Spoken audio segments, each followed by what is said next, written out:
So day 6 of the restoration, the company came out and removed all the equipment yesterday. I will need to buy all new bedding. I will need to stock up my closet. All my dry cleaning needs to be done. I'm going to give this dresser to Alma. And I got my bathroom back.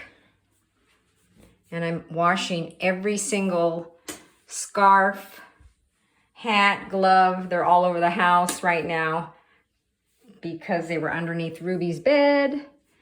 I got to put this away. I had to wash floors again because Fred and I were scrubbing the walls and we got drips everywhere.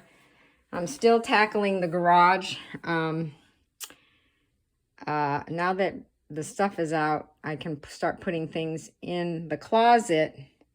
But the dry cleaning, I have to go through and take it to the dry cleaners. I got to wash those pillows. I'm going to give some stuff to the Goodwill.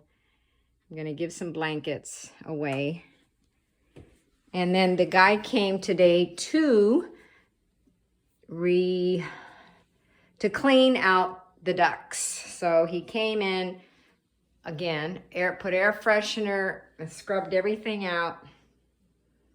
My room, I didn't even make my bed yet, but I put my room back together. I had to wash all my bedding, and now I'm going to get it back.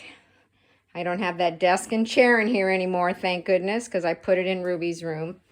It's got to clean. This room didn't get the most damage because it was the furthest away from the smoke. Put my couch back together, except there's still stuff on here. Wash the blankets. There's the microfiber towels. I'm still washing floors. I took the kitchen apart to finish because I didn't finish wiping everything down, though it doesn't smell in here. I'm just doing all that stuff.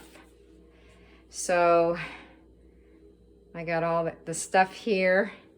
I'm working over yonder, but now I can stay in the living room. I still have a couple chairs and things out in the back. This all got wiped down. This got all clean. And Cammie has been a trooper. Huh, Cammie? He did stay with my friends for the weekend, but I've been keeping him in my room with all the noise. So we're at the home stretch, okay? But it's just me and I'm working, so I can only do a little at a time. Alrighty, signing off.